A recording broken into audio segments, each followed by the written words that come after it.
Hello and welcome to the Cameo Show. I'm your host, Cameo, and I am joined today by my husband and co-host, Greg Braun. Hi, Greg. Hey, so happy to be here.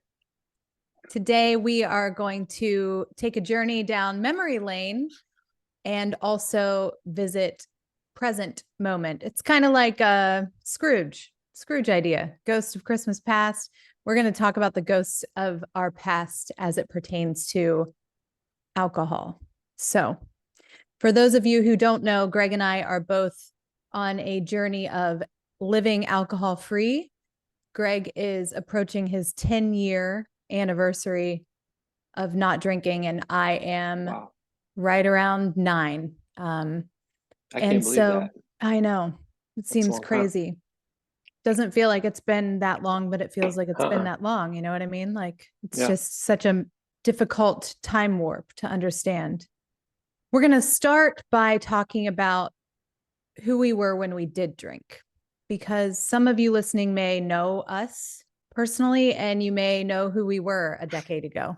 And some of you listening, many of you listening, don't know who Greg and Cameo were a decade ago. And so I think it's important to kind of set the stage as it pertains to who we were, who we showed up as in our day to day life. But before we begin, I would like to share a dad joke. Do you know what an astronaut's favorite part of a computer is? I really want to get this one, but no, I have no idea. The space bar. Ah, that's a good one. Good one. I was thinking more like internal computer Yeah. versus like the Yeah. keyboard, but damn, I really wanted to get that one right. I wanted to try. Anyway, thank you, Greg, Anyway. for lightening the Anyway. mood there. This topic is quite heavy. It doesn't always have to be, and I think that's part of the stigma too, which is why we're talking about it. But it definitely is a heavy, touchy conversation to have. And so, I first want to start this episode before we even get any further by saying, as always, there is no judgment here. And we're not here to weigh in on anybody's choices. We're not here to make anyone feel like what they're doing with their life is wrong, or there's one way and a right way and a wrong way. It isn't anything like that. But I do think it's an important conversation to have, because we have seen firsthand in our own lives the drastic change that has taken place from this decision for us. And so sharing that may help someone who is on the fence. It may help someone who is on the wagon, and struggling with that. So that is always our intent. And I know I don't always have to qualify that, but especially with this subject, I still feel like I need to, and will, probably forever, just because the topic can get intense really quickly. So I'll start. I started drinking when I was a teenager because I just couldn't wait till the day when I could be old enough to drink. And that, to me, based on my environment and some of the kids that I was around, meant when I was a teenager, in high school. And so I did. I was a straight A student. I was on all of the sports teams. I was a good kid by all measures. And I also knew how to party. And I did it quick and early. And that was just something that was the natural next step. And it was something that was not even a question. It wasn't even like an option to not start drinking when I was a teenager, because Yeah. that's what I had seen and what I had been around. From a very early age, I started doing it because that was what I was supposed to do. I started doing it because that was the cool thing to do. I started doing it for all the reasons, right? What I didn't understand at the time that I understand now is that I also started drinking and used alcohol and other drugs along the way as a way to escape. Because as a teenager, you're dealing with so much change in your life, and you're stressed out, and you're trying to fit in, and you don't, know who you are fully. And at the same time, my parents were getting divorced, and I just, again, didn't realize it at the time, but it was a way for me to just kind of take my good kid hat off and stop worrying about what everybody else was doing with, regard to fitting in and my parents and all that shit that was going on, and just be the life of the party. and just have a good time and let it all go. And I habitualized that all the way in through my adulthood, 20s, right into 30. And that was always how I dealt with everything. And that was who I became when I was drinking. That was my character. The life of the party, the one that pushes everyone to like really go get them. We're going to drink tonight. We're going to let our hair down. And I also accepted alcohol as just there all the time, no matter what, whether I was happy, sad, angry, celebrating, disappointed, it didn't matter. It was always there, always a reason to drink. And it kept me from knowing myself for 15 years. Mm-hmm. Your turn. Yeah. Well, I feel for me as a kid, seeing adults drinking and also with aspirations of becoming a rock and roll star, it was kind of part of the gig that it was like, you want to be like Tommy Lee. Well, you look at Metallica, look at these bands that are playing on stage, they're drinking and it's like, it's a wild party. And so, I mean, I idolized it as part of the package, from a very young age. A lot of people don't really know this about me, maybe, but I started playing in bars, playing music when I was 12, 11 or 12. I mean, I was super young, super young. So, I mean, I firsthand saw people at a very ripe young age, people at 9 o'clock to 1 o'clock in the morning deteriorate from having like normal conversations to the end of the night. Everyone's hanging on each. I mean, and I was so young at that point that I was like, wow, like what it's like everyone's become zombies at 1 in the morning, Except they weren't zombies. They were like, but yeah. But I didn't really, it wasn't like a bad thing or, it was just, you see it around it. It's everywhere. I mean, for me, it just was a very normal thing. I come from a Catholic family and at gatherings and cookouts, everyone's drinking beer. It's just part of our society. And for me, it's not that it was like a bad thing. It was just like a way to like be part of the tribe and part of what's going on. And as I become, older, like 16 and like have some freedom and drive, and then you're like getting cases of beer and you're like going to parties and you're being free and you're expressing you're becoming an adult, and it just all comes as that package deal. And I'm a super competitive person. So for me, it was also a race to get to see how hammered I could get and to get everyone else around me hammered, and because we were going to have a good time, So it was always rooted in a good time and a party, and it was never just to sit by myself and just get hammered to black out and escape everything. It was just like it was more of a social party. That's how it started, for me. yeah. I'm glad you brought up the competitive piece because I feel that too. And it wasn't always about being the drunkest, but it was about like being able to drink more than everyone. I found Yeah. a lot of pride in that from an early Yeah. age, and into adulthood. And I also would just like to mention like I did use it to escape, but I didn't understand that's what I was doing because it was a social activity for me.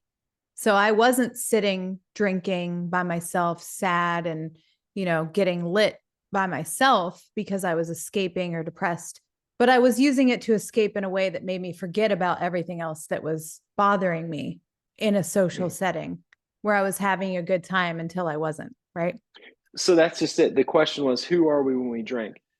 Life of the party, let's have fun, woohoo, until we weren't, until you and I would have an argument.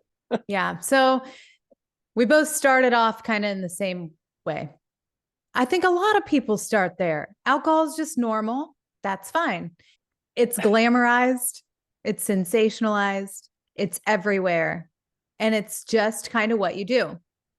So you've got this Greg, you've got this man, Greg, man child. You were in your early 20s when we met, and you've got this mess of a teenage woman at 19 who both are the same way when it comes to how they have a relationship with alcohol and partying.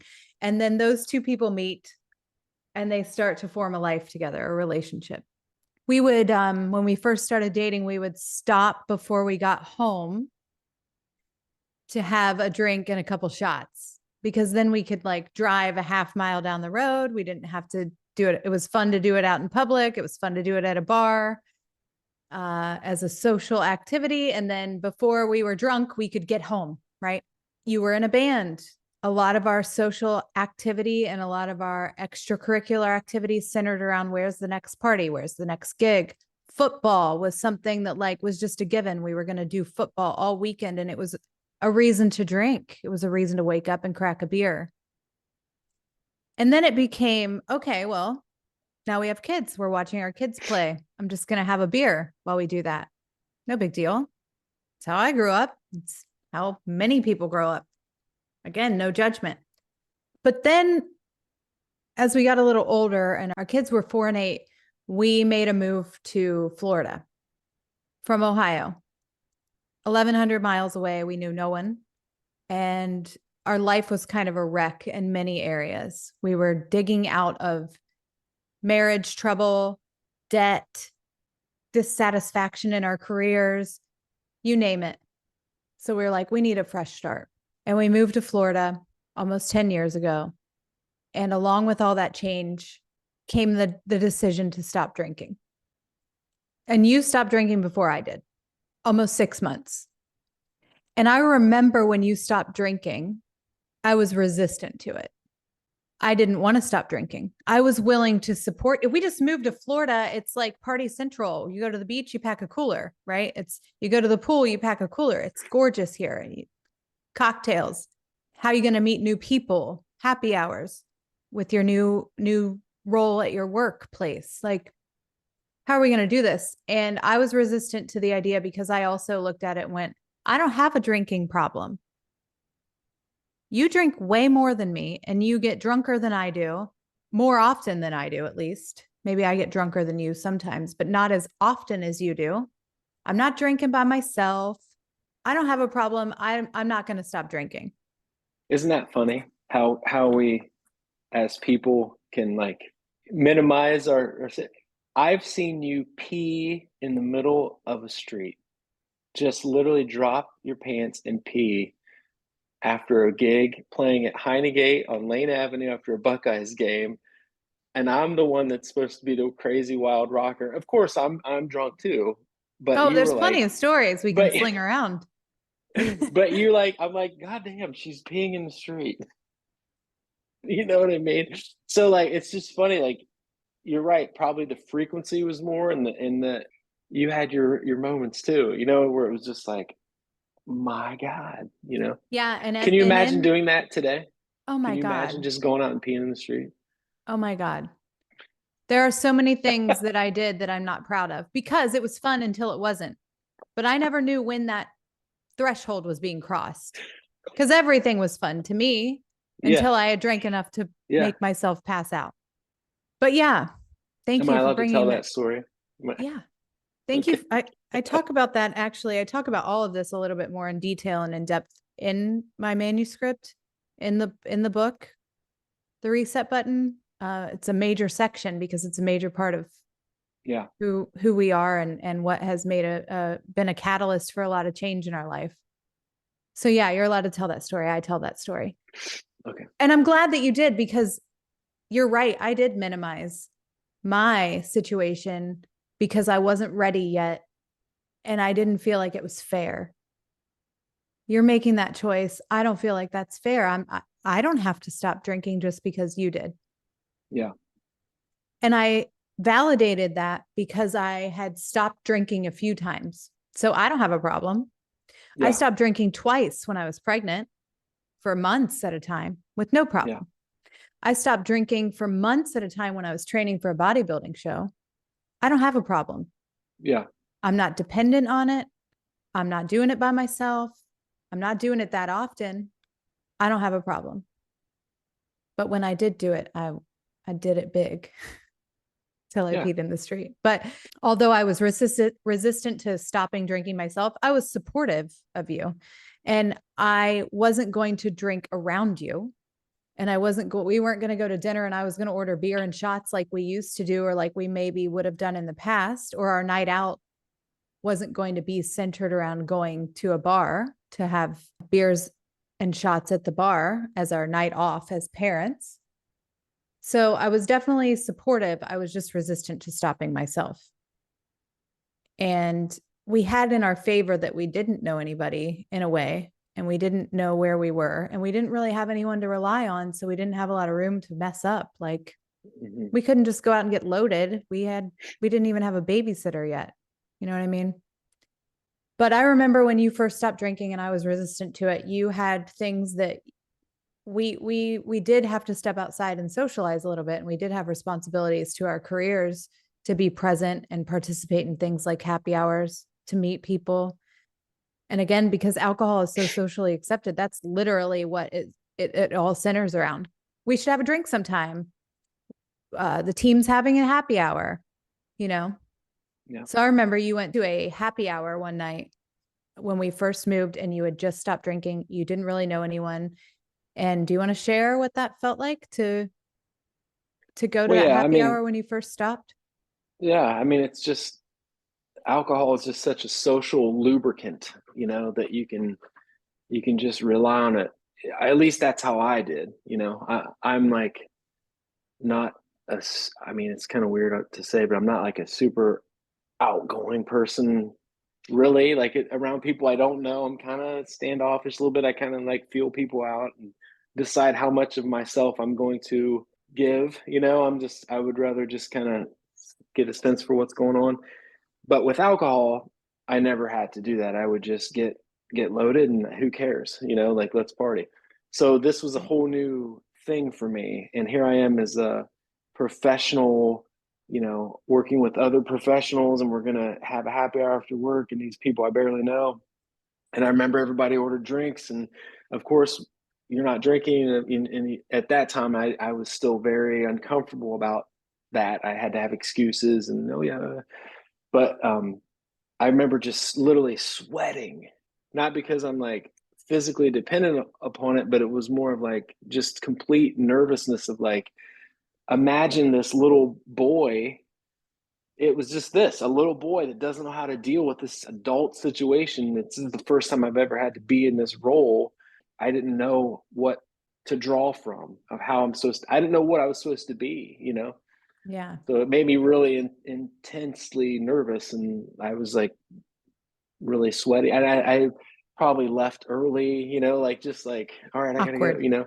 awkward. It's just awkward. Because again, after shots and beers, and then you kind of notice the conversation, everyone's starting to yell, and you're like, oh, what? There's not really a conversation happening anymore. It's just everyone talking at the same time, and you're just like, well, okay, and before you would be part of that, but this was just like a new thing, a new experience. So you're just like, okay, Yeah. Who am I without that what social lubricant? exactly? And how am I And supposed that's to show hard. up to this conversation? And how am I supposed to connect with this person that I don't really know? And now all of a sudden, everybody's loosened up a little bit. Yeah. And I'm like, okay, now I don't even know what's happening around me. Yeah. Yeah. And I've been on the other side of that, like in band situations when someone's not drinking and partying, like there's like there's this tempo and a vibe of the party, what's happening. And if someone's like not part of that, you're like, what's wrong? Why aren't you having this moment? And it's just like, Yeah. it's intense. Up until that point for you, and for me too, until later when I stopped, there had always been a reason. And so when you would get asked that question before, it wasn't as a parent, right? Yeah. It was easy to answer. Well, clearly I'm pregnant, or I'm Yeah. training for a bodybuilding show. Like you had an easy answer, right? It was temporary. And there was a reason that you were maybe acting a little differently than how you thought you were supposed to be. And it wasn't as uncomfortable, I don't feel, when I had those moments, those blips in time when I wasn't drinking for a reason. Yeah. it wasn't as uncomfortable as when I stopped drinking for just the reason of stopping drinking. Just stopping drinking. Yeah. And the first time for me was doing a bodybuilding competition at the gym in Marysville, where it was like a new year, new you kind of a thing. And it was like part of that was, if I'm going to take this serious and I'm going to try to win, then I can't drink alcohol, because I'm really going to be monitoring my food, and I want to make sure that I give my body the best opportunity to look great in March whenever they did the final pictures. And so I had a great excuse. And that was like the first time in my life that I really consciously took time off from it. And I had a great excuse, but also deep down inside, I knew like, this is pretty interesting, because I'm now in situations where I'm not drinking. And that was like the first time I ever really noticed, like, wow, I drink a lot, because it's part of what you do. It's like you drink water, you drink beer, everyone else is doing it, like you're associating with everybody that does it. So you're like, it's all just very normal. But as soon as you stop doing this one thing, you immediately are like turd in a punch bowl, you're just like, what? You know what I mean? I think I even played a band gig during those couple months. I think we played at Kicks in Columbus, with the guys in Introspect. And I remember not drinking, and it was just like, it's just weird. It's just, that brings up so many questions that I have. And I guess the first one is, did you draw from that when you stopped drinking? Did you draw from that experience of like, when I finally stopped drinking? Yeah. When you decided to stop drinking for no reason other than to stop drinking, no reason other than like our whole life was kind of being reevaluated. And so reevaluating your relationship with alcohol was part of that process for you. Did you draw from that experience of not drinking during that time to kind of remind yourself that like, I can do this. I can be in this setting and be okay. Well, just like anything else, you practice this stuff and you fail and you practice. I can't even tell you how many times I stopped smoking cigarettes and using tobacco, but I would stop and then I would go back, and I would stop and I would go back. My whole life, I battled with addiction to tobacco as well. And I haven't, over the last 10 years, used tobacco. It's been very intermittent, but nothing like it was. I was smoking 2 packs a day, and if I wasn't smoking, I was chewing Kodiak, which is like nothing like that. Like not even like a pack a year, like maybe a random cigarette here or there. Never anything like that. Yeah. That took practice. I quit many times. That was a example of like, you build up a little story to yourself. Like, I know I can do this because I've done it before. I've been to a happy hour before and didn't drink. I know I can do this, and there were moments where I was like, Jesus, I could, especially like early, like it was intense. It was like, all I wanted to do was escape, but I had a support system and I had a plan for that. And that wasn't going to be an option. You know what I mean? Yeah. And unlike cigarettes and tobacco and quitting and then going back and quitting and then going back, at that time in our life, there was so much wreckage and there were events that were taking place that like going back to drinking wasn't an option for you. You decided. And I know that's not always the case for people, so I don't want to minimize that side of it either. That I think there's a lot of power in deciding something. Yeah. If you look around, a lot of successful people have belief in themselves, a support system, and they make a decision. They make a choice. I know when it comes to addiction, alcohol, tobacco, drugs, you name it, addiction, that it isn't always that black and white. So I want to be very sensitive to that, there are people who struggle and the decision has been made, but then the dependency, it's just too much, right? Yeah. But you weren't experiencing that because you had made this decision and because it hadn't been a physical dependency for you. It was more of a social, behavioral addiction than anything. And evaluating where alcohol fit in your life and the potential consequences of continuing to drink alcohol, you found that the consequences outweighed the benefit, right? And so it was really easy for you to stick to your priorities. And when I say easy, I don't mean like you just did it and there was no Yeah. struggle, but I mean, there wasn't like this physical illness or pull, right? Yeah. I think for me, it was just, I had been on the journey long enough to know like that there really is never another beer, another drink isn't going to make me happy. You know what I mean? It's just going to make me more numb and more, shut off. And I just come to that realization like, this isn't the path of where I want to be. Yeah. I mean, like it sounds so obvious and simple. I don't want to like make it oversimple because again, I know it's not an easy thing. Tobacco is so hard to quit too, but I mean, like you always just want that other cigarette and that next chew and and it's just like that's the addiction talking in your mind, playing a trick on you, and it's like, but finally, just getting like pissed off enough where you're just like, I just know that's it's lying to me because I was always blown away when people were like, let's go have a beer, and like some people can have a beer. I'm like, how can you just have a beer? Like when I have one beer, I'm like, it's like half gone. I'm like, who's ordering the next one? We got to get shots too. Like it was just like a race. And Mm-hmm. it's like it must be my compulsive behavior or my competitive. I don't know, but I'm just like, it was never a have a beer and then I'll just have a water. I mean, that was like torture to me. And so you drew from that experience of having a reason to say that you didn't drink when you were doing the gym competition to now Yeah. that translated to being in your memory bank that I can do this, a Yeah. belief that I can do this, a decision that I'm going to do this. But it was still difficult, right? Because you were still being asked, you don't drink? You don't drink at all? Why aren't you drinking? Like feeling the pressure of having a reason.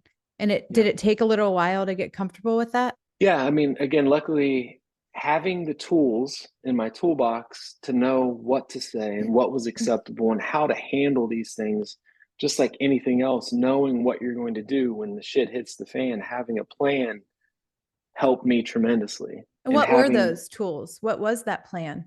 that no is a full sentence, that I don't need to give anybody I don't owe anybody an explanation. I don't care who it is. I can just say, no, thank you. And we'll move on. And it's like at the beginning, it was like, no, because I don't want to drink because because you're people pleasing. I don't want to be the one guy out of 100 that's not drinking at this company outing, or, you don't want to stand out. You want to be part of the tribe. And because that is hardwired in us to equal death. And it's not though. But if you stand out, if you stand up for yourself, it makes you feel this deep pull that you're like going to be, ostracized from the group. And in this situation, it's vital that you are understand that you're allowed to say no without giving any explanation. And that's Yeah. powerful stuff. And I had, you obviously supporting me. I had also a really good friend that had went through the program, the 12 steps, and was very helpful, giving me lots of little tidbits and things that I could hang my hat on, and steps for myself to follow that told me that. Also, people, places, and things. So once you go down that path of like, hey, I'm not going to drink, you start to really evaluate the things that you do, the people that you're around, what you call hobbies and pastimes. And you start to realize that maybe I did this because I just was drinking, and like maybe I don't really like to go golfing for 6 hours on a Saturday because Yeah.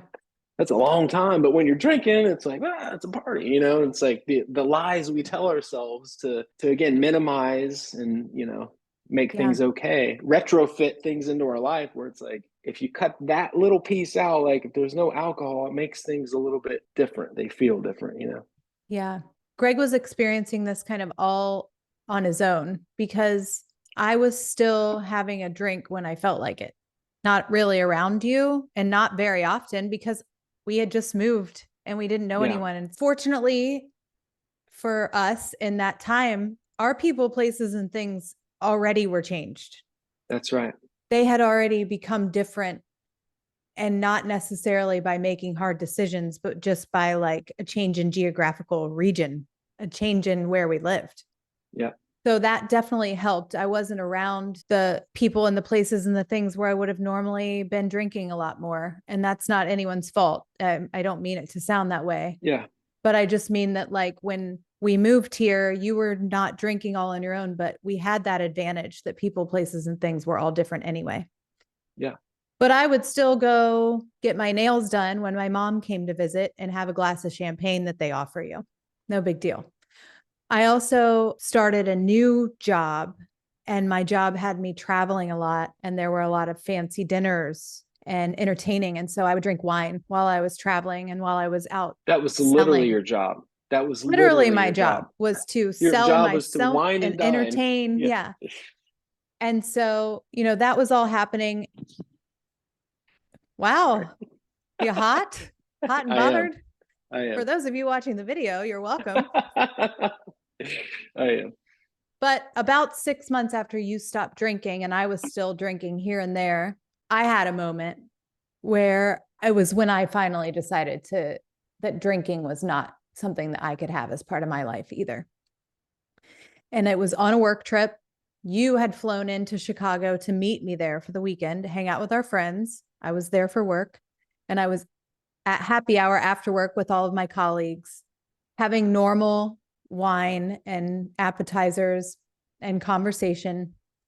And I wanted to be supportive of you, so I didn't want to be drinking when you got there.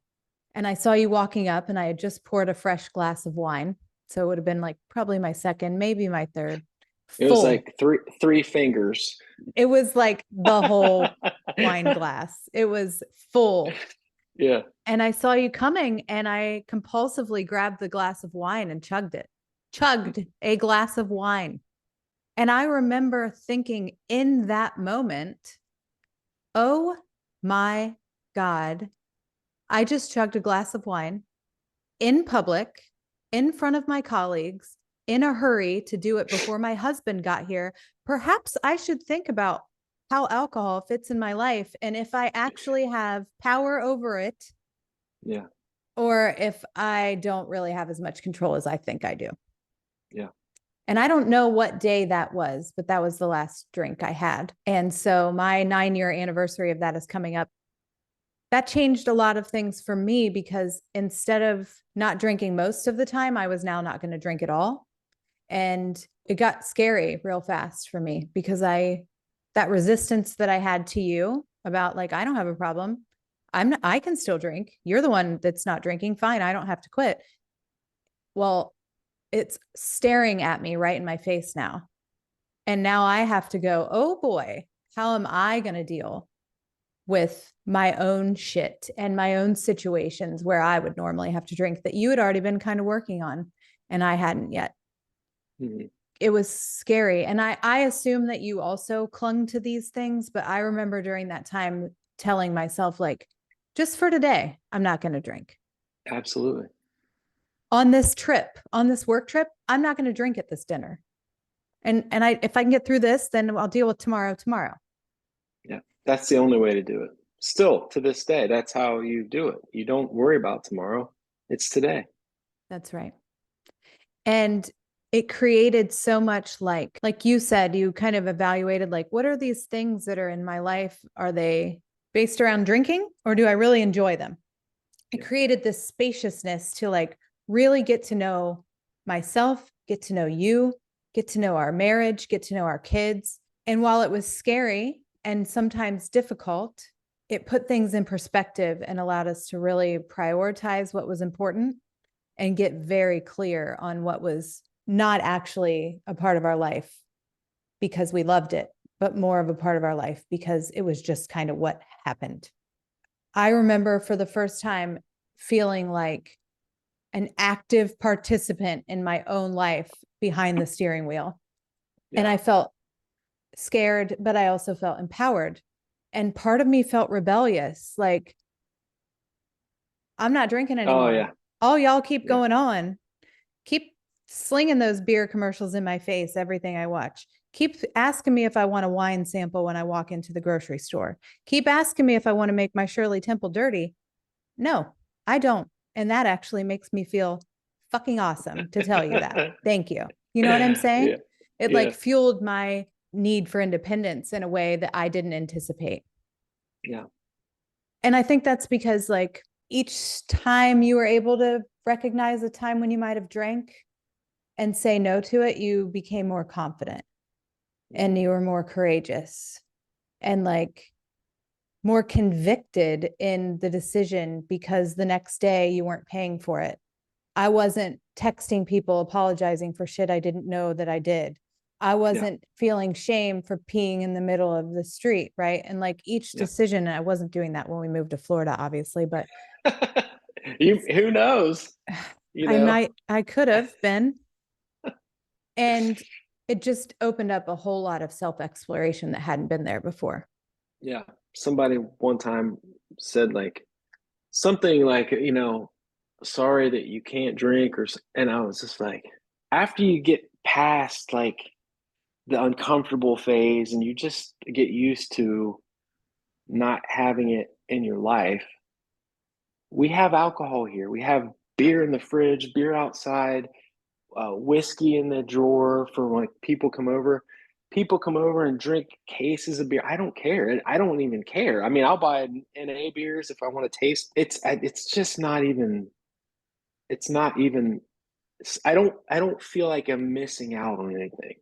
And I think in the beginning you do, and it's Oh, really yeah. intense. It's really intense, and that's just part of because your whole journey, that was part of the fun and the process and the enjoyment was like we're all getting hammered together and it's a togetherness, especially you're playing music in the crowd. But all of a sudden the thing that I noticed was it gets real quiet. Your life gets real quiet and there's not a lot of noise because alcohol was a liar to me. Again, this is all my journey and I'm not judging anyone, but for me, when I would start drinking, I would start lying to myself and be like, you're not drunk. I would always act like I'm not as drunk as I was. I'd go down in the basement and drink Jack and watch videos of Tool playing live concerts. But I'd always come upstairs and act like I wasn't as hammered as I was so I could keep going. You know what I mean? And it's like, that's I do. just, yeah. And you'd be like, are you drunk? No. And just like I walk up to you, you're drinking that wine at the thing, and I'm like, oh, you had that little, oh. But I My guess my mouth was probably completely purple. yeah, Who was I just, kidding? but like, I guess that's the thing is like, to someone that's maybe never experienced life without it for an extended period of time, you might feel like you're missing out on it. Like it's all of a sudden like I'm just gonna, I don't know, just live life without this big thing that's always been there. But it's actually the opposite. It makes a lot of space and room for me, I feel like, to where I can have a lot more time and a lot more space in my life.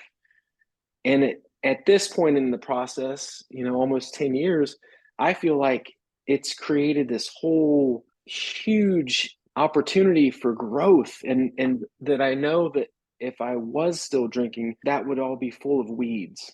And I'm not saying people were weeds or I'm not, but like I'd probably be doing things and have hobbies and be committed to things and my time would be spent hungover and like just a lot less time for the things that really give me enjoyment and really make me feel like I'm moving the needle in my life and taking me to where I want to go on this journey, other than like looking back a decade and be like, I haven't done anything. I've partied and had fun and it's been awesome and a great experience, but what have I done? And like again, for me, that would have been how I kind of looked at my 20s. Like I still had that energy and want to do stuff, but how much of it was stifled because I was late to the radio interview for one of the things because I was partying too hard the night before, or I said something to somebody that was just like, geez, and then they didn't want to do business with me. Like all these little silent killers that you just don't see because you're too drunk,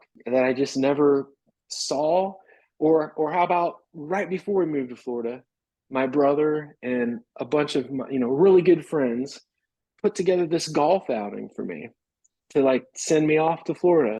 And a lot of thought, effort went to it. And the night before, me and the neighbor were up drinking all night and slept in the next day and missed my own golf outing. Awesome. And what's sad about that is that I must have been up drinking all night with you and the neighbor too, because I don't Yeah. even remember you missing your own golf outing. The interesting thing about what you said is that you feel like you're missing out. And you also mentioned that like drinking allowed you to lie to yourself. And I would just completely agree with Big time. both of those things as like major pillars of evaluating my relationship with alcohol. It wasn't big lies all the time. The little lies compounded and then became big lies when I was drinking, but little lies to myself, then little lies to everybody else, little lies that were meaningless, just lapses in judgment. And then the constant guilt and shame and cover up of all of those things. Well, what did I say? What did I do? Who did I say that to? And always having alcohol as a scapegoat. Well, I was drunk. I'm strong. I never had Yeah. to take any ownership. And I would lie to myself about that too. So Yeah. that was a major thing for me, was this level of ownership that happened because I didn't have an excuse.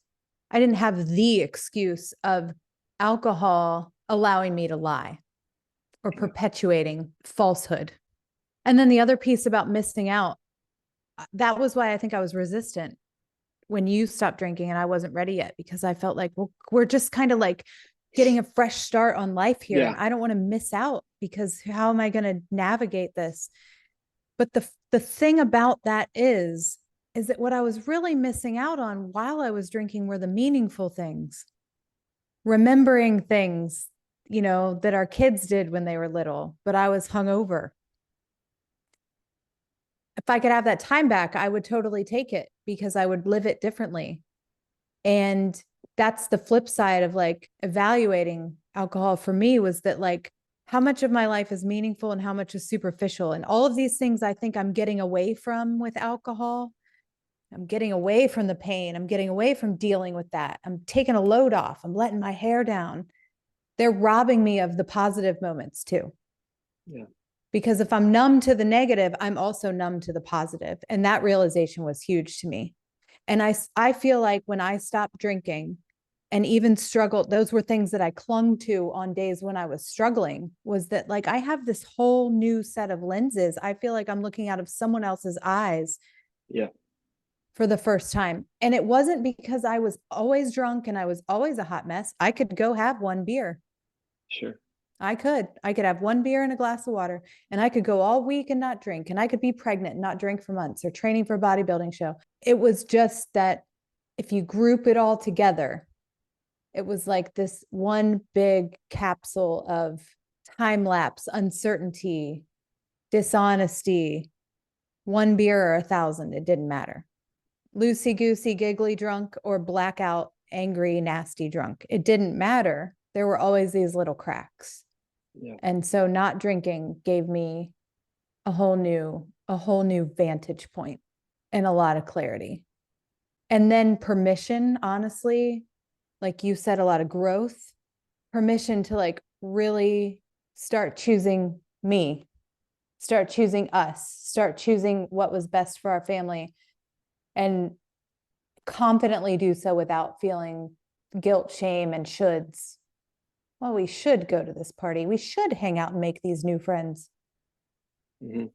It was real clear, like that is just not the direction the environment that I want to be in. It's just not the direction that I want to go. It doesn't make anyone a good, bad, different. It's just not for me. Mm-hmm. And there was just a lot of personal development that happened starting 9-ish years ago that That's I right. today wouldn't have if I hadn't started that journey and clung to it tightly. Again, this is just our journey. It's not, no judgment. But for me, I've always been very motivated and I've always wanted to win. And I've always been very want to take on the world. But I've always, back when we lived in Ohio and back when, we were drinking, I always kind of felt like I was held back with sandbags. Like no matter how much I wanted it, I just could never go over and read those books. And I never could do things like with fitness because, you might do some things for a little bit, but then you kind of fall back in and it's just easier to like, oh, this party and this, it was always there to kind of like pull you back down. It's how it felt for me, and it Me just, too. Yeah. it sandbagged my life. I felt once I've kind of come to terms with that, I'm like, there's nothing like when I drink a protein shake, it helps me have stronger muscles. When there's always a reason for everything, and I didn't obviously know it at the time, but through it being part of your life in so many different ways, you see life through that lens. Like we had a bar in our basement, we had alcohol, it was just like, it's just part of the whole process.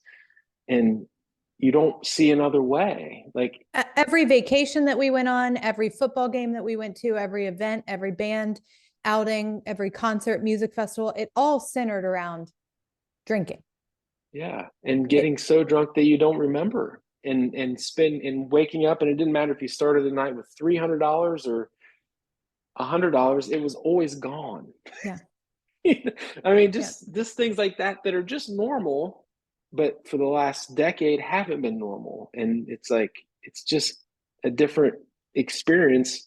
So grateful that, we've been on this journey, and that it's become, one day at a time, and like, being able to experience life this way now. It's like looking back, and again, when someone from my past would say like, so sorry you can't drink, whatever, like, it's not, there's nothing missing.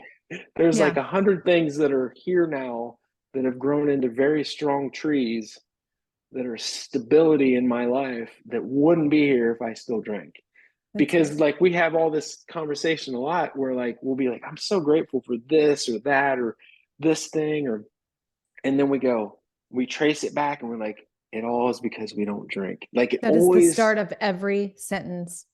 It can be the yeah, start of every whether statement it's that we having our make. own business or doing things with our kids that are just, different and unique. It's like, it's because we don't drink that we, Different conversations, different interactions, different relationships with our kids specifically, different and trajectory for sure. yeah. And 100%. so I'm grateful for that. I'm grateful for every day. I'm grateful that we're on this journey together. And I'm grateful that we feel confident enough to talk about it, because I think that there is a misperception and a stigma around not drinking. And you've alluded to it a few times, but that there's something wrong with you if you can't drink. And I just want to reiterate that there's nothing wrong if you choose not to drink. And I think that people always go to that pretty quickly.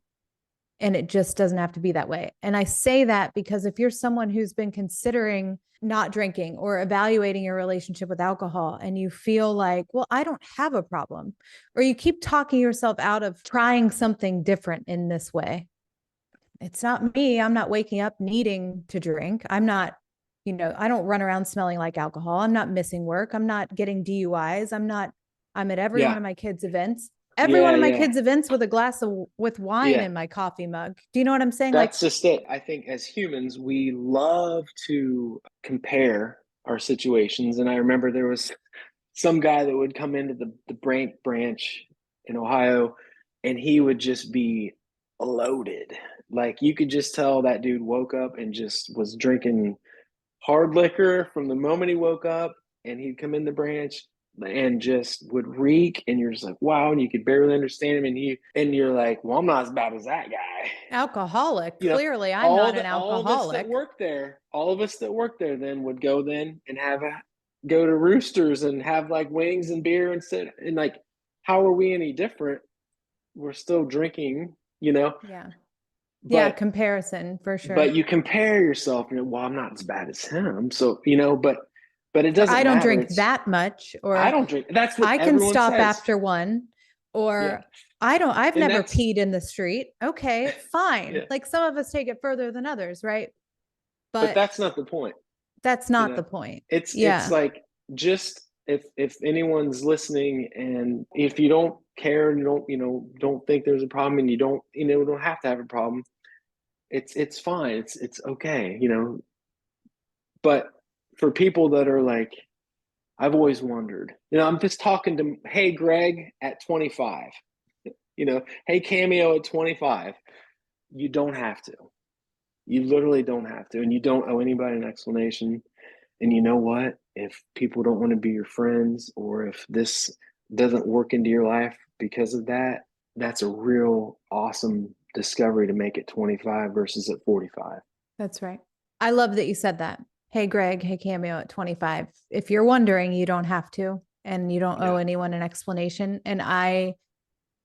That's the intent of this episode is like that's not for someone who's listening because like, oh, I might have a problem and I want to know what to do. It's more of like a hearing the other side of what's it like to not drink at all.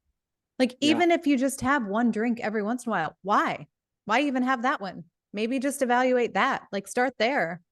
Just yeah, more curiosity than anything. What would it be like if I didn't? What would it be like if I didn't, if I just ordered water? How would I handle that? How would I show up to that interaction? Like, more curiosity than condemning, yeah, you know, yeah.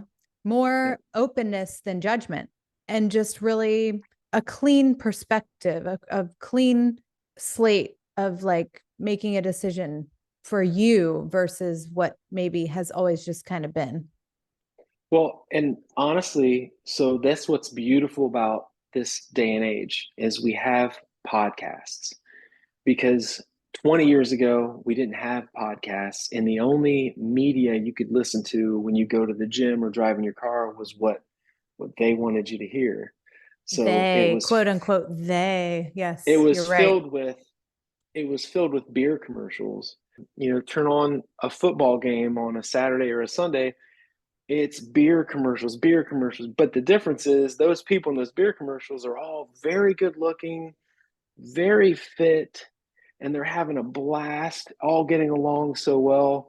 That's obviously not the reality of that's just marketing to sell this idea. But and again, nothing's wrong with it. Our country is very we love alcohol. You know, that's a lot of things are built around alcohol. And it used to be cigarette commercials, and even back in the day, like when our parents were young, they had doctors and cigarette commercials saying doctors prefer Benson and Hedges cigarettes. I mean, like it's come a long way. We're I only progressing smoke here, camels you know.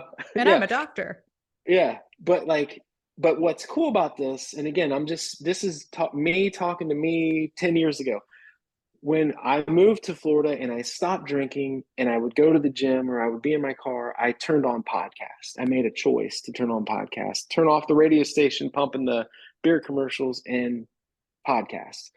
And thank God for Tim Ferriss and guys like that would have like these interesting guests on that would fill my head with another way. And so that's hopefully with this message and this episode that we would reach someone that's early in their journey and just give them permission, because for me it just took that one friend that was close to me giving me permission, like, and some tools to like, you can do this, I did this, you can do it. Because other than that, I hadn't really seen anybody not drink, Yeah, you right. know, that was a drinker that didn't. I mean, that some people just never drank and they didn't count because they never were part of this experience. But like to go from wild ass to, you know, Hey, speak for yourself. getting your shit together, and it's like, okay, I can do this. You know, you have this level of belief that like if they can do it, I can do it. Yeah. And you know, thankfully, you know, in the world now where we have podcasts, you can seek out this information and like hopefully someone out there that might be, they might not feel like they're struggling with alcohol, but they just want to try something different in their life. They want to feel better, be able to save money, have better health, whatever. Yeah. You know, this is definitely a huge catalyst for a better lifestyle, in my opinion. Yeah. And I agree. Again, that's just our experience. However, With a lot of conviction, because it's yeah. true. Yeah. With all of that being said, I definitely encourage you to reflect on your own relationship with alcohol. Consider the possibility of living a life without it and the potential for positive change. Not all the things that you're going to miss or whether you have a problem, but what is it that you're going to gain from removing it by way of relationships, experiences, hobbies, success, personal fulfillment, health, all of those things. And also just a reminder that on this journey, it's important to remember that every moment is temporary and that it can be really scary to decide, I'm not going to drink ever again. And you don't have to do that either. You don't Yeah. have to do that for you. You don't have to do that for your spouse. You don't have to give anyone an explanation. You can just decide from moment to moment, situation to situation, I'm not going to drink this time. just for today. And they start stacking up. And then one day turns into 10, that turns into a year, that now all of a sudden it's been almost 10 years for you, Greg, and almost 9 for me. And it's flown by. So, And I still don't want to say forever. I still It's don't just either. today. Yeah. Yeah. That's too I much anxiety. I feel Forever? like I Oh, could, but that's a lot of pressure. yeah. Like, oh, I'm never Yeah. going to drink again. That's Why too would I want scary. to Oh my say that? God. Yeah. I don't have to Yeah. say that. Just I'm not drinking. I'm still not drinking today. I didn't drink yesterday and I'm probably not going to drink tomorrow. That's good enough. And it's a personal decision. I have this quote on my computer that I'm looking at right now, and I don't know how it relates, but I feel compelled to say it. Winners forget they're in a race. They just love to run. There's such a great message in that it's all about the journey and what it means to you personally. There are a lot of great resources out there, as Greg mentioned, for anyone who is interested in learning about themselves and what this life looks like without alcohol. This has been a great conversation, and I'm so grateful to have it. And hopefully, we help at least one person out there. Just grateful to be able to share our story.